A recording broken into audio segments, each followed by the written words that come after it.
네, 안녕하십니까. 이제 13번부터 이제 마지막까지 쭉 갈 건데요. 12번부터네. 12번은 이제 현대신데, 신경님이시면 뭐, 농무가 너무 유명하죠, 농무가. 그래서 이번에 파장 나왔을 때, 그래도 되게 신경 썼어요. 보통 신경님 시를 낸다 그러면 농무가 대표작이거든요. 농무와 관련된 걸 다 외우면 어차피 문제를 맞히게 되어 있어요. 근데 파장을 냈다는 의미는 시를 해석할 수 있느냐 없느냐의 능력치를 보겠다는 소리 같아요. 그럼 딱 가면 못난 놈들은 서로 얼굴만 봐도 흥겹대. 그치? 흥겹지. 아, 이게 너무 직설 아니야 근데? 아, 못난 놈들 아니야. 흥겹다. 야, 이거 반어로 읽어야 되나 이걸? 못난 놈들은 서로 얼굴만 봐도 징그럽다. 아, 이거 좀 너무 불쌍해져 그러면. 일단은 서로 얼굴만 봐도 흥겹다라고 이야기를 하는데, 기억과 관련돼서 이제 내용이 뭐가 나왔냐면, 농민들이 서로에 느낀 유대감으로 읽읍시다. 이게 유대감이 아니라 비난이거든요. 그럼 서로 다 죽일라 그럴 거야. 야, 네 얼굴이 야 별론데, 야, 네 얼굴 좀 까라 이런 식으로 이야기가 나올 건데 그게 신경이 요구한 건 아닐 거예요. 그래서 서로에 대한 거 하나 잡고 흥겹다 잡고 유대감 잡을게요.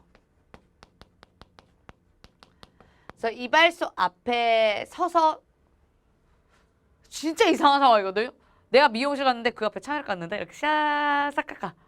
그래서 목로 같은 그런 앉을 자리에 앉아서 말걸리를 이렇게 들이켜. 그리고 모두들 한결같이 친구 같은 사람들이야. 그럼 다시 말해서 여기가 이발소라고 하면 옛날 이발소 이렇게 생겼겠죠? 그쵸? 창문도 있을 거고 문도 있을 건데 여기에 뭐가 있다? 뭐 앉을 데가 있었나 봐. 그래서 이 사람은 한 사람은 참외를 깎고 있고 그리고 여기에서 사람들 앉아서 뭐 하고 있다? 어? 뭐 하고 있다? 막걸리를 마시고 있다. 이런 장면이네 그냥. 그 모두들 한결같이 친구 같다. 친구의 동그라미 칠게요. 굉장히 친근해 보여요. 평범한 일상. 일상에 맞추어서 살고 있는 사람들. 그랬더니 이제 니은이 굉장히 중요한 이야기 나와요. 호남의 가뭄 얘기, 조합 빈 얘기. 씁쓸하죠? 자, 일단은 첫 번째로 이 사람들 관심을 갖고 있는 것 중에 호남의 가뭄이 있대.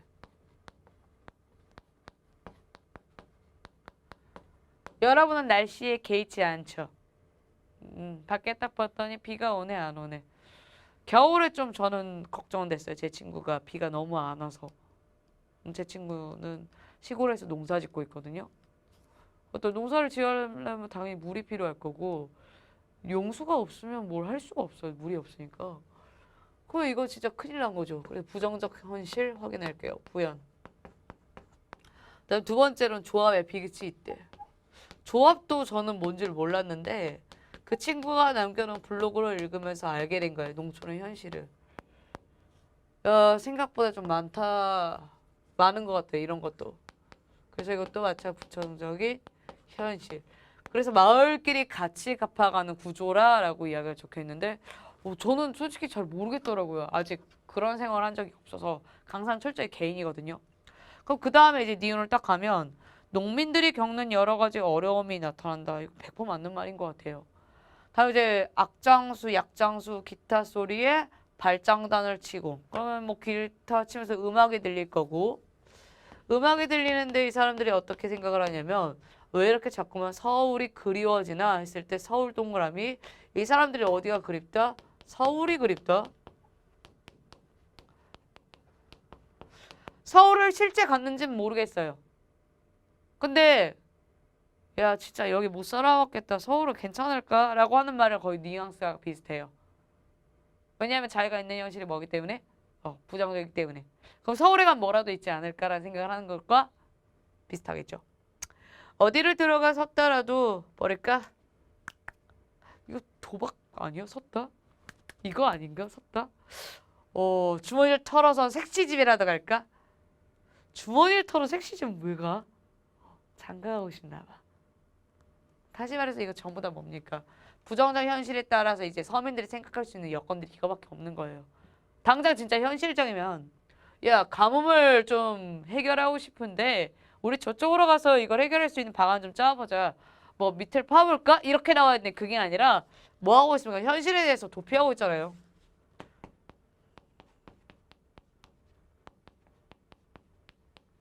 굉장히 낮죠. 문제적 생각이. 그 다음에 이제 마지막을 보면 학교 마당 애들 모여서 이 사람 결국엔 또 뭐 하는 줄 알아요? 소주, 오징어 먹고 있거든요.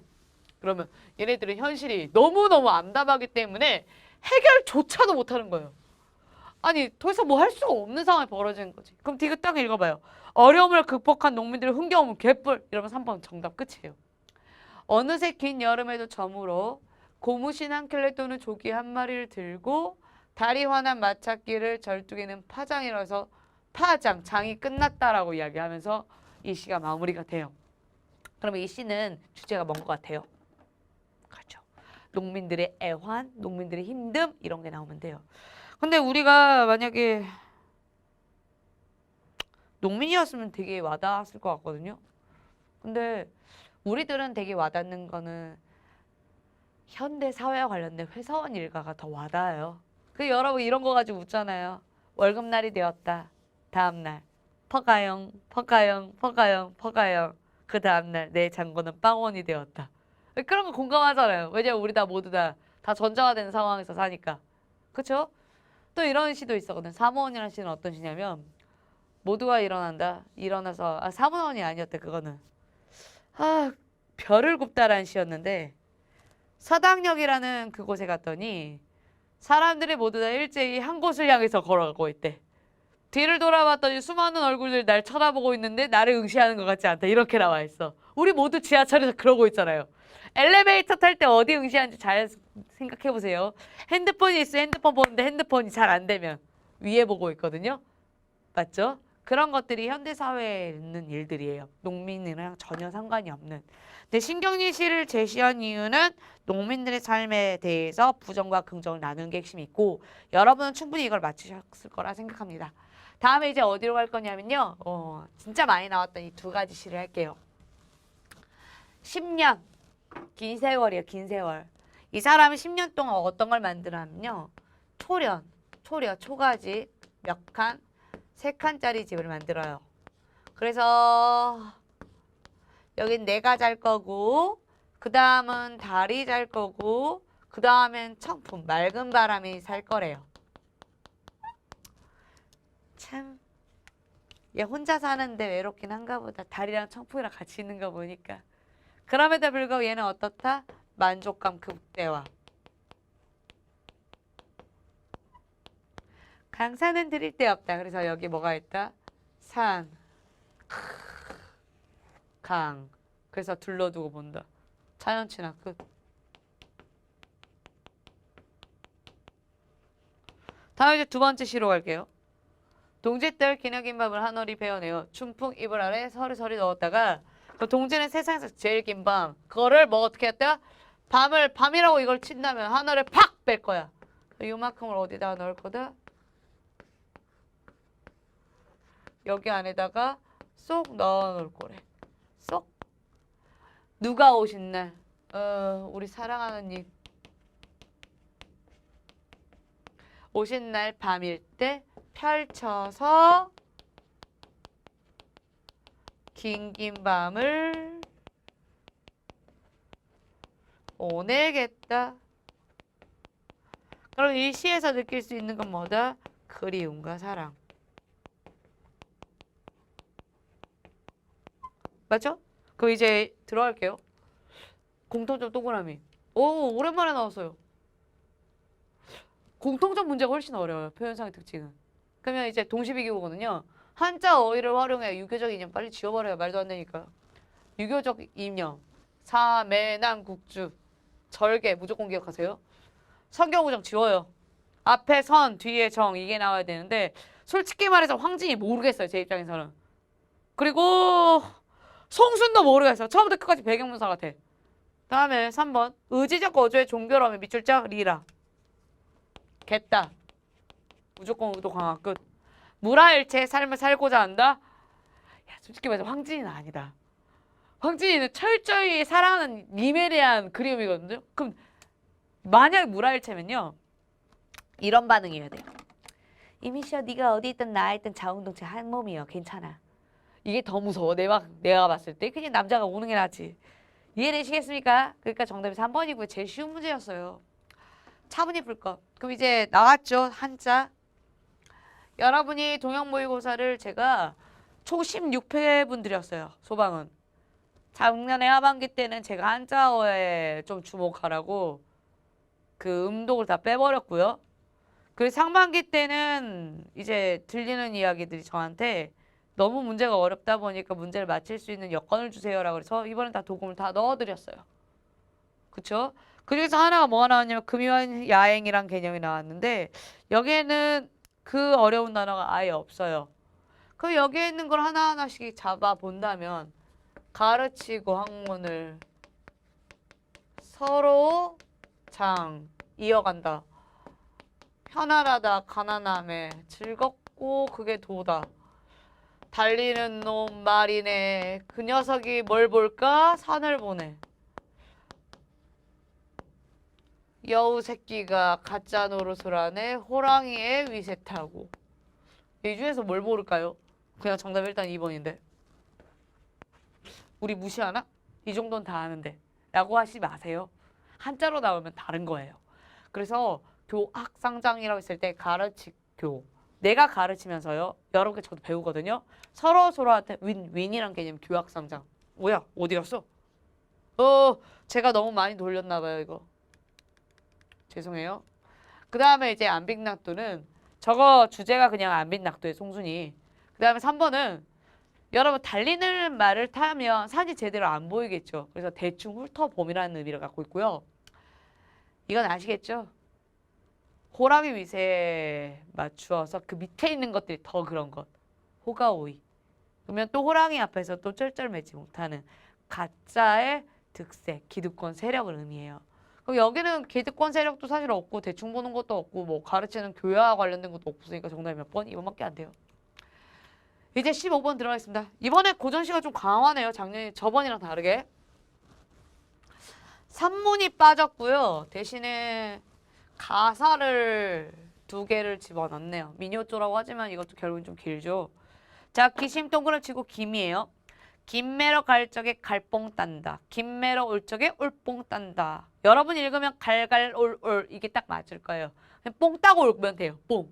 이 화자가 뭐 할 거냐면 뽕 따고 올 거예요. 뽕. 교육적으로 읽으세요. 아셨죠? 다음에 2번째. 상강방에 누워놓고 청실호실 뽑아낼 거래. 그럼 이 얘네들이 전부 다 뭐다? 누에고 똥 아니에요 이거. 누에고치거든요. 점점 뭐 이상해져. 얘네들이 뭐 할 거다? 시를 청실 홍실. 그럼 시를 뽑았네. 다음 3번째. 강릉에 가서 날아다가 서울 가서 매어다가. 우리나라 강릉 여기 있음, 서울 여기 있음. 야 무슨 홍길동도 아니고 여기로 왔다 갔다 하네. 이걸 2글자 뭐라고 합니까? 과장법. 심지어 하늘에다 뭐 놓는데? 배틀 놓네. 이제 그만 과장으로 읽어요. 그냥 얘는 배틀을 놓을 거예요. 배틀은 저 어떻게 생겼는지 몰라요. 대충 기억상 이렇게 이게 있고 이렇게 하는데 날실과 훨씬가 이거 가지고 짠다라는 말을 들었거든요. 근데 저는 이 자세만 기억이 나요. 여기 발판 있고. 그런데 함경나무 바다집에 오리날 붓게다가 이렇게 나왔지만 결국엔 전부 다 뭘 이야기하고 싶냐면 옷을 짜는 기계를 말하고 싶은 이야기예요. 그래서 여러분이 정확히 해석을 해야 되는 건 배트, 이메를 걸다, 바디가 있다, 그리고 저 영어 아니에요. 북이 있다. 이것만 알고 계시면 돼요. 그 다음에 이제 짜궁짜궁 짜네요. 무슨 소리인지 알겠죠? 배를 이렇게 해서 곶감을 짜내고 그걸 딱 해보니까 무겁다라는 자기의 그 무게도 느끼고 있고 배꼽같이 이제 발에서 참외같이 오를 짓는다는데 어차피 비유법일 거고 그럼 도대체 이걸 왜 하느냐? 외씨 같은 보선은 지어다 누구한테 드린다? 우리 오빠한테. 겹옷을 지어 속옷을 지은 건 누구한테? 부모님한테. 다시 말해 뭘 한다? 효도를 한다. 그럼 이거 배틀노래 주제 나왔죠? 오고 가는 길에 뽕을 땄어요. 청실과 홍실을. 잡아내었죠. 그렇게 실을 잡아내서 배에다가 옷감을 짰어요. 옷감을 짠 이유는 무엇인지 아세요? 제 오빠랑 제 부모님한테 이걸 드리려고요. 주제 끝이에요. 그러면 이제 딱 들어가면 좋겠지만 이제 표현사의 특징이라 1번 그냥 나와요. 그냥 정답이거든요. 얘 그냥 너무 즐거워서 와서 딴 건데 노동현실에 대한 한가 빅반이 어떻게 일어나요? 말도 안 되지. 그래서 정답 1번인데 2번 있죠. 지규 뭐뭐 같이 사사조 맞고요. 언어 유희. 갈 때 갈, 봉. 올 때 올, 봉. 그게 언어 유희. 다음에 과장된 거 하늘에 있다 그러고 막 강릉 날라갔다가 서울 날라갔다 이런 사람 말도 안 되죠. 그렇게 다 지워져요. 근데 저는 일단 이 문제는요. 1번 풀고 난 다음에 바로 넘겼어요. 이유가 16번부터 이제 본격적으로 작문 나오니까 좀 달라요, 그게. 자, 여러분이 여기에 대해서 이제 좀 신경을 썼다면 표현사의 특징은 찾으러 들어가시면 문제가 풀려요. 자, 16번 들어가겠습니다. 안녕하세요. 제 소개를 하겠습니다. 먼저 제 이름은 아랫 입술과 윗 입술이 맞닿다. 양수는 나오네요. 한 개 들어있대요. 그럼 미음과 비읍과 피읍과 쌍비읍이 들어가 있는 게 한 개에 들어갔대요. 다 봐도 한 개밖에 없는 것 같은데? 그런 다음에 파여름이나 파차름은 없대. 야, 정말 큰 힌트다. 파여름 없고 파차름이 없대. 왜 큰? 아, 이거 미음도 있네요. 아, 그러면 다양하게 있네. 파여름, 구두버섯조, 기역, 디귿, 비읍 대표. 파차름 무조건 지읒이 대표되거든요. 그럼 지읒으로 들어갈게요. 정빈, 안녕. 진주, 안녕. 그리고 반드시 양수님이 들어가야 되는데 하은 너도 안녕. 끝 1번. 그런데 마무리는 제 이름을 발음할 때 혀일치가 가장 높았다. 고모음이거든요. 고모음은 뭐가 있다? 이, 위, 우. 오케이? 그 다음에 낮게 내려가면서 저절로 미소가 지어지기도 합니다. 이제부터 쳐보세요. 진주 미소 없죠? 하은 미소 있죠?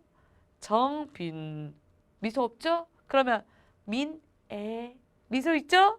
그럼 적어도 민애와 하은 둘 중에 하나 찍어야죠. 모르면. 그쵸? 그리고 양수능 중에서 뭐밖에 없으니까 민애밖에 없으니까 정답 1번 끝. 하은이 안 되기 때문에 공부한 근거가 있으면 그걸 잡아서 풀기 바랍니다. 자, 이제 들어가야 돼요.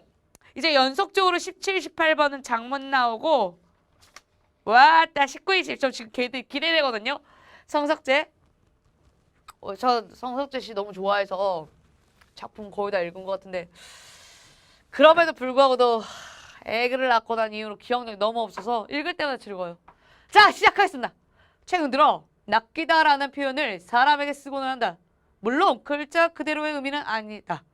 가령 인터넷상에서 일단은 가령 예시 나왔고 호기심이나 관심을 발동시키는 기사 제목을 보고 그 기사를 읽어보았지만 그럴 만한 내용이 없었을 때 이런 표현을 사용한다. 다시 말해 낚이다에 대한 풀이를 해주고 있죠.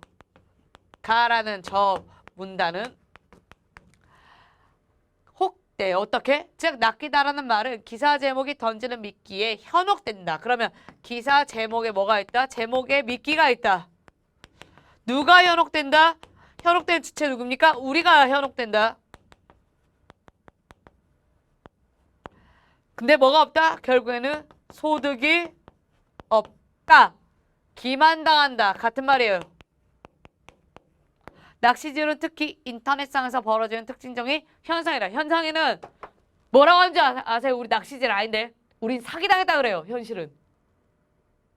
아니 여러 보이스피싱 당하고 나서 야 낚시당했는데 이럴까요? 사기당했는데 미쳐버리겠어 이러지. 근데 인터넷상은 소득이 뭐 기만은 당했지만 손해보는 건 없잖아. 사실 우리의 시간만 쓴 거지. 그러니까 야 낚시당했다 이러고 말아버리는 거예요.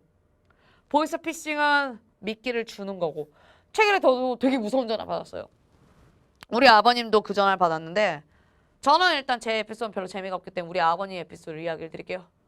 제가 납치당했어요. 일단 저는 그때 우리 남편이랑 저희 휴가가 아니었구나. 신혼여행을 가고 있었거든요. 그럼 좀 이상하죠. 약간 관계가. 신혼여행 보통 결혼한 바로 다음 날에 가는데 저는 저희 시어머님 돌아가셔서 3년상 치르고 난 다음에 신혼여행을 갔어요. 그래서 3년 후에 간 거예요. 그래서 아버님께 부탁을 드리고 3년 후에 신혼여행을 갔는데 내가 납치당했다는 전화가 들린 거야. 근데 제가 우리 남편이랑 뭘 했냐면 저희 둘이 되게 활동적이거든요. 그래서 거기에 그랜드 캐년 안에 들어가면 전화가 안 돼요. 완전 나와서 도시로 들어갈 때지. 그 굉장히 위험한 걸 좋아하진 않지만 그런 걸 자연을 보러 가는 건 너무 좋아해요. 근데 저희가 좀 무방비로 간 바람에 아버님께 미리 말씀드리고 가야 되는데 전화가 안 터지는 거야. 근데 난 그때 납치를 당했대. 그래서 우리 아버지 진짜 똑똑했어. 그래서 뭐라고 하는 줄 알아요? 어디서 납치됐습니까? 라고 물어봤대.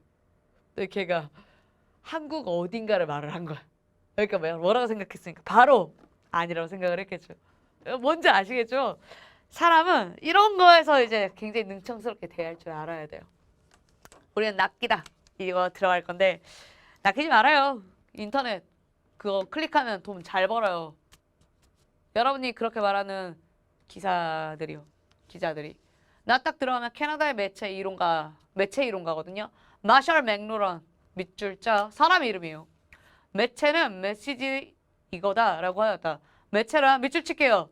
메시지를 전달하는 수단이라고 했어요. 그러면 나에서 이제 무엇을 말하고 싶냐면 이제 매체에 대한 정의 나오거든요.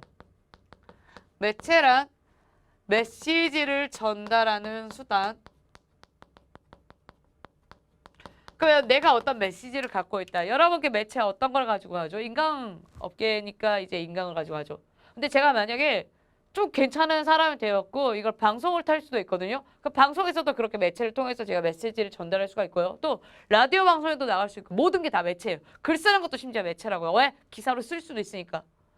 그것은 단순한 수단에 그치는 것이 아니라 메시지 자체라고 할 수 있을 만큼 이제 밑줄 칠 거거든요. 강력한 영향 밑줄 쳐.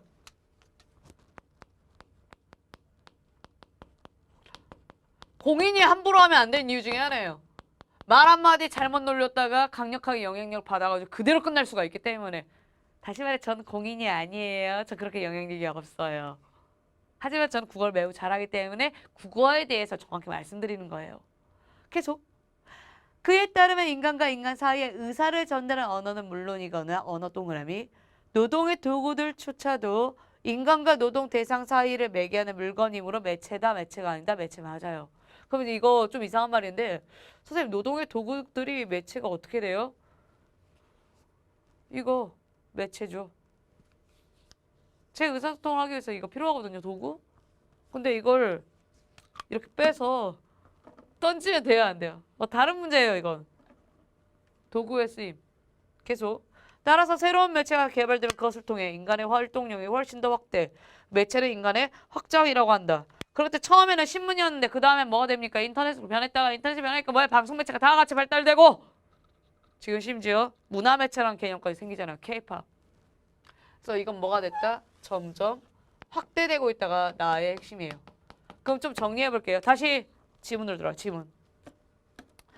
자, 최근 들어 했을 때 가와 같은 경우 이제 낚시질에 대한 이야기 나왔고 나는 이제 매체에 대한 매체의 특징이 나왔단 말이에요. 그러면 여러분은 결국엔 낚시질이 매체에서 비롯된 거 맞죠? 근데 메시지가 없는 걸 있는 척하게 만든 게 뭐죠? 낚시질이죠. 그건 어떻게 해야 된다? 비판받아야 된다. 왜냐하면 뭐가 없기 때문에 아무 이득이 없기 때문에. 이렇게 해서 한번 정리를 해주는 게 독해예요 사실. 근데 여러분 내가 몇 번이나 말하지만 이렇게 독해할 필요가 아예 없어요. 하지만 무슨 내용인지 멍청하게 글 읽어서는 안 돼요. 적어도 가 보면서 맞아 이거 낚시질 이야기했어. 맞아 이거 나는 매체 이야기했어. 이러면서 끝내야지. 다. 매체가 가지는 능동적인 힘. 밑줄짝 능동적인 힘. 이거 지우면 안 되는데 가. 다시 적었어요. 매체가 단순한 메시지를 담는 그릇에 불과하다거나 중립적인 수도 있다는 견해는 판타지다. 끝. 그러면 이제 다에 대해서 좀 요약을 할 건데 카메라는 절 따라오셔야 될 것 같아요. 이쪽을 찍을게요. 다는 이제 매체의 특징이 나왔어요. 뭐가 있다? 능동이고요. 능동적이기 때문에 이제 뭐가 안 되냐면 단순성이 없어요. 중립적이지도 않아요. 그래서 여러분이 저와 관련된 매체를요. 다 긍정만 읽으시면 저를 되게 긍정적으로 볼 것이고요. 혹시라도 부정적인 매체를 갖고 있으신 분의 글을 본다면 저에 대해서 이미지가 완전히 상반돼요. 전혀 중립적이지 않기 때문에. 그래서 여러분이 매체를 대해할 때는요. 굉장히 비판적으로 보셔야 돼요. 이게 올바른가 그른가 나쁜가. 저도 어떤 걸 많이 보냐면 사람들이 선동질을 되게 잘 당하시거든요. 어떤 특정 매체에 의해서. 그럼 저 같은 경우도 이제 어떤 A라는 사람이 이래서 이 사람이 이런 행동을 해서 분노를 느낀다. 여러분 이 사람 혼 좀 내주세요. 이런 엄마들 글이 되게 많아요. 엄마 카페에 들어가니까 저도 결국에는. 왜냐 엄마 카페 들어간 이유는 딱 하나밖에 없어요. 우리 딸내미 때문에 그래요. 이 주변에 있는 학원을 가야 되는데 왜냐면 저는 사교육 시장을 어쩔 수 없이 가야 되거든요. 저 공교육을 못 들어가서. 그러면 사교육을 보내야 되는데 이제 사교육 정보를 알아야 돼요. 왜냐면 선생님들 중에서도 질이 좋은 선생님 실제로 있고요. 아닌 선생님도 존재해요. 그걸 가려야 되니까. 그럼 거기에 있으면 글들이 다 어떤 거냐면 여기 있는 업체는 뭐가 좋고 아주 객관적 정보만 있으면 되는데 그렇지 않아요. 자기 감정에 치우친 이야기들 그리고 자기가 어떤 점이 좋았던 이야기들 개인적인 사적인 이야기들 그러면 절대 중립적이지 않죠. 메시지는 담고 있지만 그렇지 않다라는 의미예요. 근데 그런 걸 많이 읽으면 많이 읽을수록 나도 똑같아져요. 항상 그런 거 어떻게 읽는다? 정확한 정보, 몇 시부터 몇 시까지 하느냐, 그리고 여기에 학원의 특징은 무엇이냐, 커리큘럼 무엇이냐, 그리고 이 선생님의 인격은 어떠한가, 이거 끝이에요. 나머지 거 개인적인 뭐 다 무시하셔도 상관이 없습니다. 왜냐면 다시 한번 말하자면 매체는 능동적인데 단순하지도 않고요, 중립적이지도 않으니까요. 여러분 거 전부 다 그래요. 다시 저쪽으로 갈 거예요. 이제부터 밑줄을 칠 건데요. 조건 나오는 조건절. 매체가 중립적이지 않는다면 매체를 통해 전달되는 메시지들도 자연 중립적일 수가 없다. 중립적이지 않는다면 그러면 만약에 중립적인다면 메시지들도 중립적일 것이다. 이게 핵심인 거예요. 부정은 긍정으로 바꾸고 똑같이 부정을 긍정으로 바꾼 것밖에 없어요. 그 다음에 앞서 인터넷에 벌어진 신문기사 제목이 낚시질을 문제 삼았지만 인터넷 이전의 언론 매체들에 의해서 모두 공정하고 객관적인 것을 보도를 해왔다 보기 어렵다. 다시 말해. 다시 이쪽으로 올 거거든요. 저 매체 공정한다 안 한다? 절대 아닐 거예요. 객관적이 하다 한다라? 아니다. 다시 말해 비단 무슨 문제만이 아니다. 우리가 낚시질이라 말하고 있는 이것뿐만이 아니라 훨씬 더 확대되어 있는 매체의 영향력이 있고 이건 뭐다? 공정도 아니고 객관도 아니라는 이야기를 하고 싶은 거예요. 근데 여러분 주변에 있는 게 다 그래요. 잡지 이야기도 그렇고요. 그러면 라 들어갈게요. 왜 이러는데? 상업 땡 동그라미, 퇴폐 동그라미. 어디로 흐른다? 국수주의. 스포츠 중계 동그라미. 여러분 스포츠 객관적으로 보세요? 아닐걸? 여러분 응원하고 싶은 사람 위주로 보죠. 좋아하는 사람 거기 있으니까. 그쵸? 저 되게 객관적이에요. 아예 관심이 없어. 우리 남파 챔프인가? 저 잘 모르거든 해축을요. 그러니까 보고 있으면 잘 간다 잘 간다 막 이래. 그래서 잘 가는 거야? 옆에서 나 모르니까. 그래서 잘 친다. 잘 치는 거야? 남편이 어떻게 보겠어? 모르니까 물어보는 거예요. 모르니까 굉장히 중립적으로 본다고. 근데 딱 봐도 진짜 와 쟨 진짜 날라다닌다라고 생각했던 게 손흥민이 정말 잘하더라고. 손흥민이랑 와 얘는 진짜 잘한다. 걔가 메시였어 저한테는요. 그리고 호날두가 있나요 여전히? 호날두?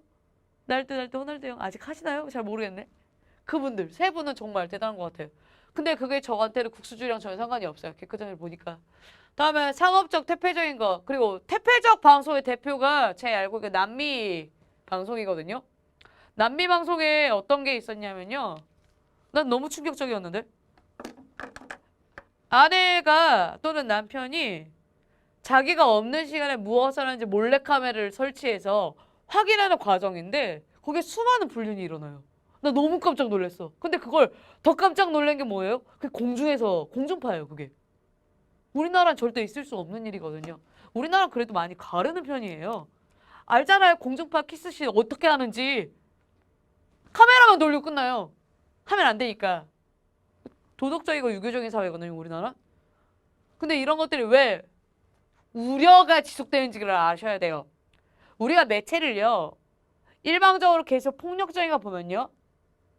폭력성은 실제로 강해지는 게 당연해. 무뎌지어서.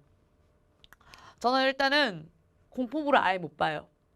근데 내 남편이 어떤 말을 했냐면 너도 오늘 공포물 보고 내일 공포물을 계속 보게 된다면 그게 굉장히 안 무서울 것이다 라고 이야기를 했어요. 안 그래요. 저는 일단 공포를 매우 무서워하는데 근데 대탈출이라는 그 프로그램에 그 좀비 모양을 제가 아예 못 봤거든요. 근데 그거를 한 번 보고 두 번 보니까 조금 익숙해지긴 해요. 그 눈알이라든가 이런 것들이. 원래 그래서 부산행도 못 볼 뻔했다가 그런 것이 조금 익숙해지니까 괜찮아졌어요.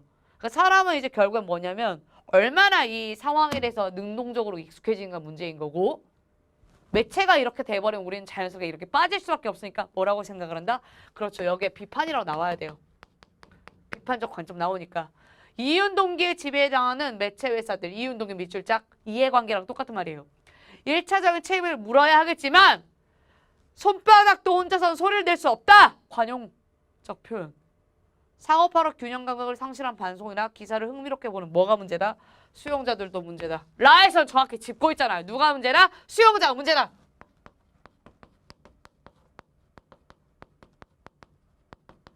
그러니까 여러분 클릭하지 마세요. 그런 거 나오면. 하지 말아요. 그거 계속 랭킹 올라가요. 저도 되게 궁금해요. 엄청 궁금한데 안 봐요. 그러면 왜냐면 그게 상위권을 차지해버리면 나머지 기사들 다 묻혀버려요. 그러니까 안 한다고요. 근데 어쩔 수가 없잖아. 왜냐면 제목 자체가 피싱을 할 수밖에 없게 만들어 놓는 걸. 그러니까 둘이 다 잘못한 거야. 기사도 잘못했고 보는 사람도 잘못했고.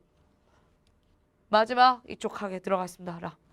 남의 사생활을 몰래 들여다보고 싶어하는 욕망, 관음증이라고 하죠. 불행한 사건, 사고들을 수수방관하면서도 그 전말에 대해서는 시시콜콜이 알고 싶어하는 호기심. 정확히 짚네요. 이거 글 쓴 사람 너무 무섭다. 솔직히 말해서. 진짜 호기심인 거야 이거. 왜냐면 수수방관하거든요. 근데 궁금은 한 거야. 야, 그게 왜 그러겠대? 집단의 열광 속에 파묻혀 자신이 잃어버린 무엇인가를 보상받고 싶어하는 수동적 삶의 태도. 나는 뭔가를 하고 있지 않지만 모두가 다 열광을 해. 와! 하지만 난 뭔가를 하지 않아요. 근데 뭔가 거기에 있으니까 안심감을 느끼고 뭔가를 받고 싶어하는 그 심리.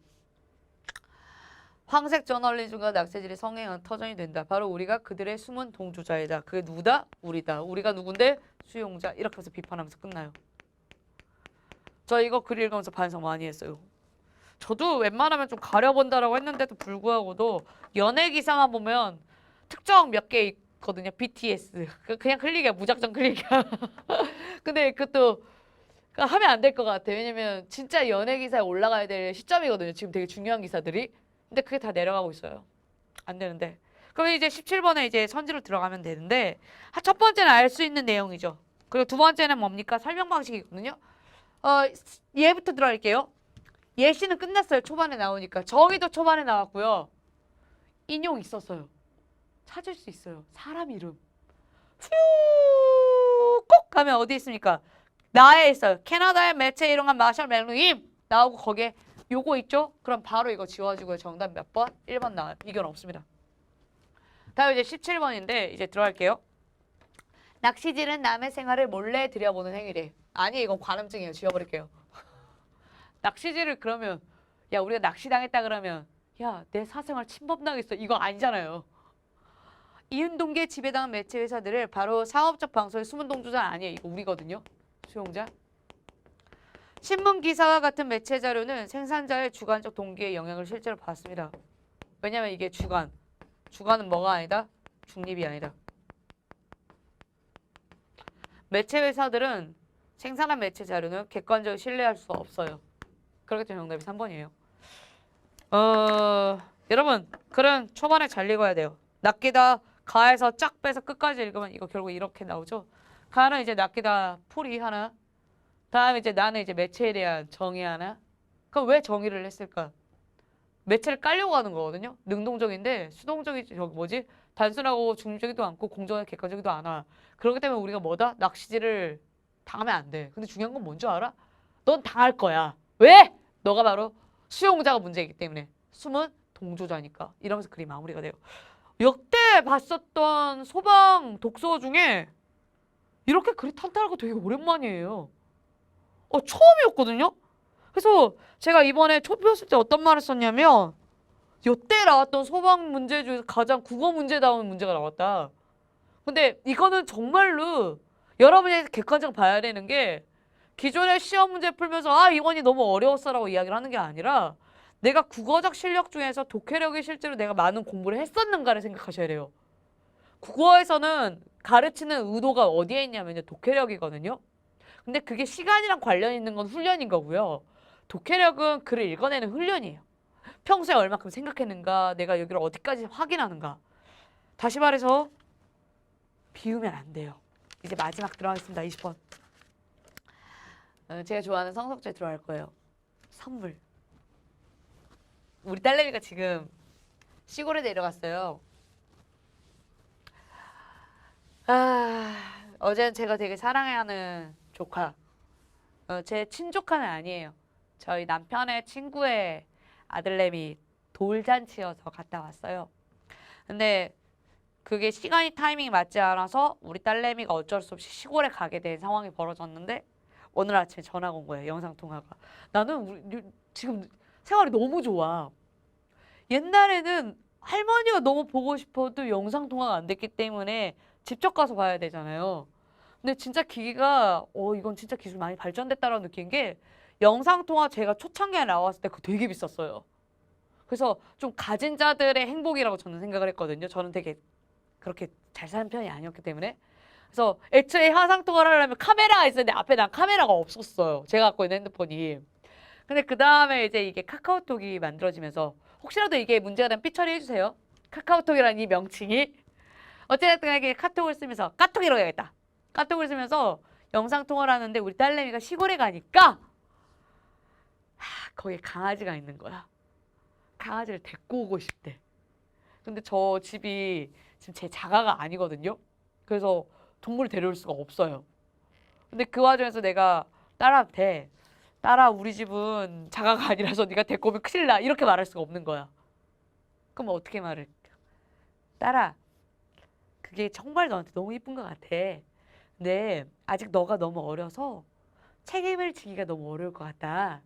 너가 조금 더 크면 초등학교가 좀 더 크면 그때 데리고 올 수 있게 해주마. 했더니 바로 수긍. 아이들이잖아요. 그러면 이 아이도 어떤 식으로 강아지와 함께 진행을 하는지 좀 보자고요. 아이들은 보통 뭡니까? 순수하니까. 시작하겠습니다.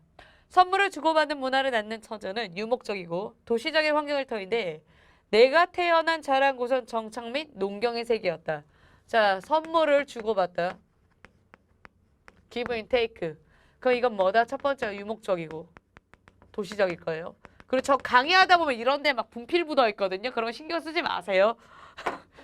그 분필 묻어 있는 거 내가 알 수도 없고 사실 갑자기 촬영을 중단할 수도 없어요. 그냥 신경 쓰지 마세요. 그냥 인디언 추장 이런 거 생각하시면 돼요. 약간 분장한 것처럼. 그러면 이제 이거는 얘가 비교하고 싶은 건데 내가 있는 공간에 이제 정착민이라는 개념을 잡고요. 농경세계라고 잡아버렸어요. 그래서 오늘이 내일 같고 내일이 어제 같아서 좀처럼 변하지 않는 풍경이 이쪽인 거고요. 도시는 맨날 변해요. 여러분 똑같다고 생각하지 마세요. 도시는 계속 변하고 있어요. 적어도 제가 10년 전에 서울에 안 왔구나. 내 나이가 이렇게 오래됐네. 20년이 넘었네. 예, 제 세월의 그 격세지감이. 20년 전에 서울 들어왔을 때 서울 지하철 저 4개밖에 없었어요. 4호선까지밖에 없었단 말이에요. 그리고 제가 초등학교 말미 때 6호선이 생겼어요. 그런 다음에 이제 조금씩 바뀌고 있잖아요. 도시는 계속 바뀌어요. 근데 제가 아주 오랜만에 구글을 통해서 목포를 찍었단 말이에요. 제가 목포에서 태어났거든요. 거기 여전히 지하철이란 개념이 없어요. 다른데요. 자, 계속 가면 관계 면면에서 선물을 주고받을 일이 없다. 어차피 이거는 화제가 뭐냐면 선물이에요. 주고받다 안 받다? 주고받지 않아요. 그럼 식구끼리 선물을 주고받는다는 거 상상할 수도 없어요. 식구도 없어요. 전제 다 깔고 있죠. 그렇지만 나는 선물을 받은 적이 있다 없다? 있다! 그럼 여러분이 글을 읽는다면 이거 되게 중요한 사건 아니에요? 한 번도 받은 적이 없는데 받은 적이 있다라고 했으니까 얼마나 스페셜하겠어. 한 번도 받은 적이 없는데 저는 제 생일날 선물을 받아본 적이 없어요. 케이크도 받아본 적이 없어. 근데 우리 엄마가 맨날 미역국을 끓여줬어. 근데 내가 재수생 때 처음으로 우리 엄마 미역국을 안 끓여줬어. 내가 너무 어이가 없는 거야. 엄마, 내가 죄수생이야? 아니 왜 미역국도 안 끓여줘? 근데 우리 엄마가 힘들었던 거야. 아침에 일어난 게. 이해를 했어야 했는데 그때 내가 엄청 화가 났거든요. 왜냐면 나도 상황이 안 좋으니까. 지금은 괜찮아요, 엄마. 안 끓여 먹어요. 이제 내 생일 되면 귀찮아서 너무 좋은 게 나왔더라고. 미역국 라면 알아요? 야, 그거 진짜 맛있어. 그거 대칭 없습니다. 그것도 아버지께서 이거 네게 주는 선물이다 라고 아버지가 말했다. 그건 선물이다. 그게 뭐다? 강아지다.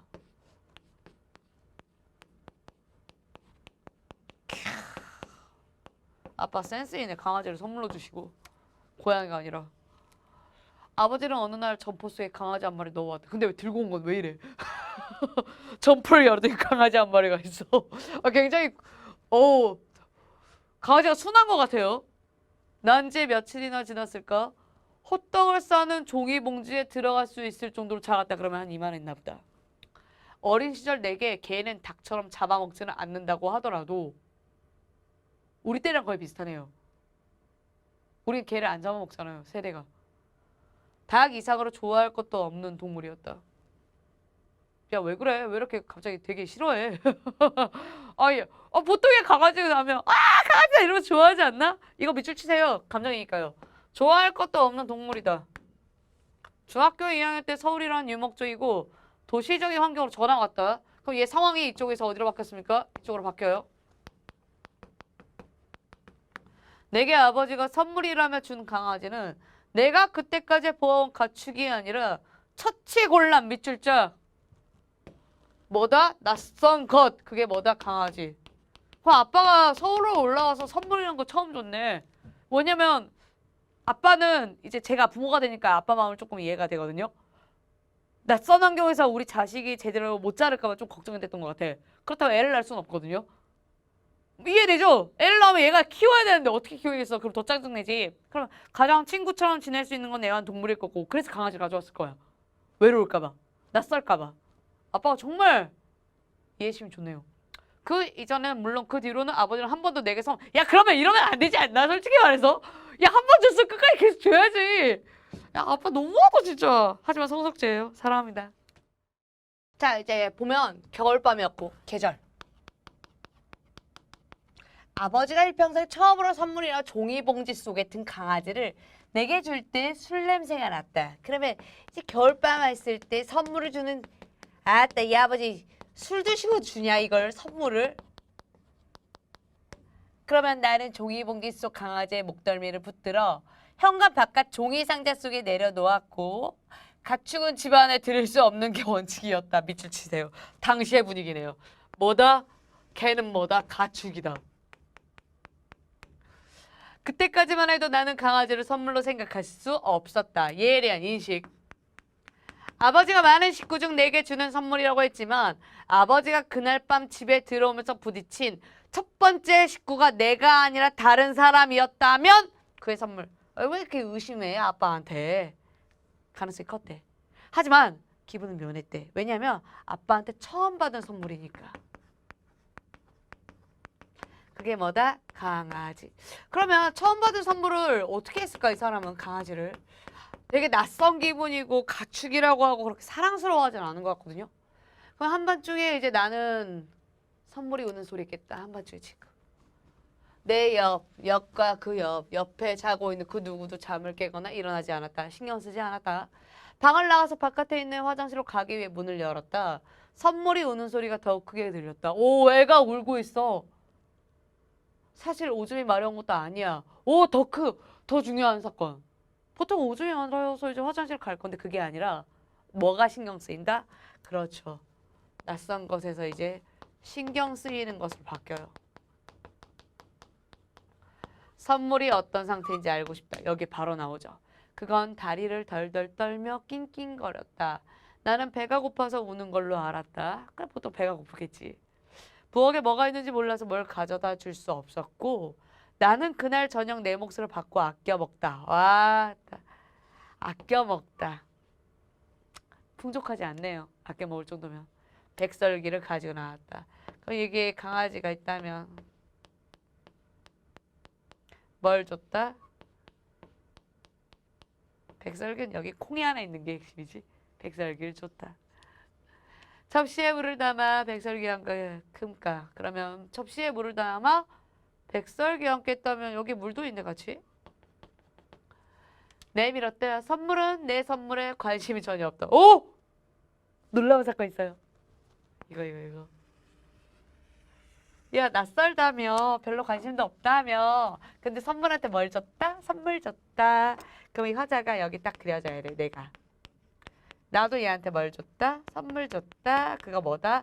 백설기다. 그만큼 뭐하다? 귀중하다. 그저 낑낑거리고 다리 떨며 울 뿐이었다. 나는 무시당한테 화가 나지. 당연하지. 선물 줬는데 반응이 없잖아. 선물을 철회했다. 아유, 우리 보통 철회라는 단어 안 쓰거든요. 이분 참. 백설기를 집어들면서도 물은 그냥 놔뒀다. 그러면 이거 합쳐져 있는 게 아니라 따로 빠져 있군요. 여기에 물이 따로. 울다 보면 목이 멜지도 모르고 물은 그럴 때 먹으면 되니까 라면서 그래도 강아지 위하고 있네요. 방으로 돌아 누웠다. 선물의 울음소리가 계속해서 들려왔다. 청둥치듯 아버지는 코를 골았고 선물의 가느다란 여린 낑낑거림은 정확하게 나의 청각을 신경 쓰고 있다.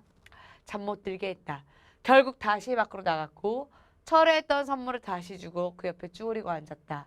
선물의 머리를 쓰다듬기 시작하자 울음이 그쳤고 선물은 너무 어려서 백설기가 먹을 수가 없었고 물을 마시지도 않았고 다만 관심과 연민에 미칠 짝. 우리 강아지가 원하는 게 뭐죠? 관심이랑 연민이에요. 이게 공급이 만약에 중단되면 울음. 계속해서 지속되면 뭐다? 울음을 안함. 결국 나는 내복 바람으로 날이 밝아오는 것을 보았다. 강아지가 완전 애기네. 아버지는 강아지를 선물했다. 나는 강아지에게 백설기 선물했다.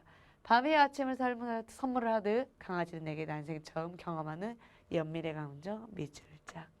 이렇게 하면서 강아지에 대한 의미가 끝이 나요. 이거 되게 따뜻한 이야기인데요. 저희 집에도 고양이가 한 마리 있어요. 고양이가 있는데 내가 말을 한 적이 있나? 우리 남편이랑 저랑 같이 안 자거든요.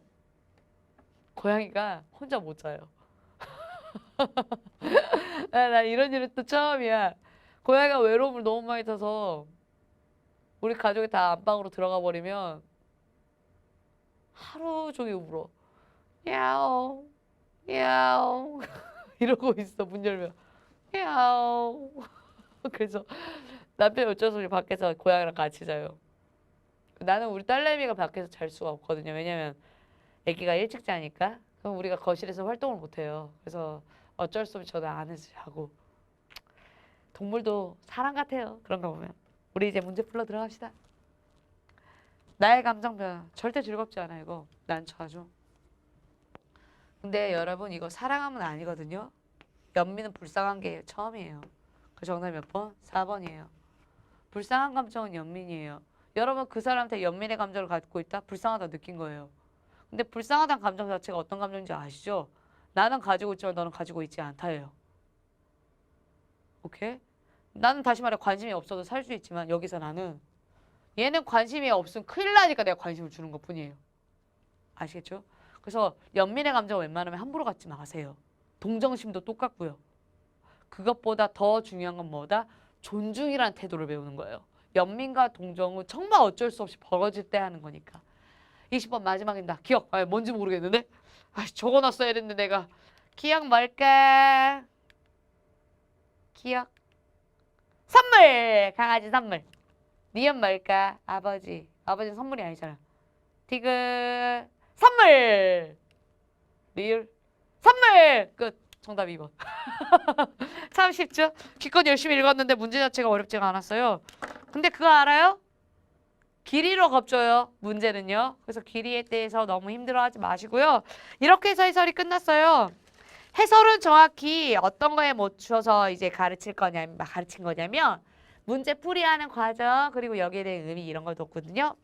이번에 이 문제에서 이번 상반기에 진짜 의미가 있는 게 몇 번 문제냐면 여러분도 체크하셔야 돼요. 2번. 문법 논리 문제 본격적으로 시작했으니까요. 공부 열심히 하시기 바라고요. 다음에 이제 어떤 문제냐면 5번. 맞춤법 어려운 거 내기 시작했어요. 공부 빡세게 해서 들어가야 될 것 같아요. 다음에 이제 뒷땅 넘기고 이제 9번 체크하시고요. 가사주에서 원문 당연하죠. 각주 없다라고 제가 몇 번이나 말씀드렸어요. 그런데 뭘 해야 된다? 원문 해석력 있어야 되고요. 다음에 몇 번 문제가 의미가 있냐면 14번 문제 의미 있어요. 앞으로 한자 공부할 때 도금 공부하세요. 쉬운 것도 이렇게 보면 어렵습니다. 다음에 이제 어디로 갈 거냐면 17, 18, 19, 20 없습니다. 이렇게 해서 의미 있는 것들 다 체크해서 다시 한번 복습하시길 부탁드릴게요. 이렇게 해서 올해 상반기 해설 마치도록 하겠습니다. 다음에 하반기 때 또 뵙도록 하겠습니다. 고맙습니다.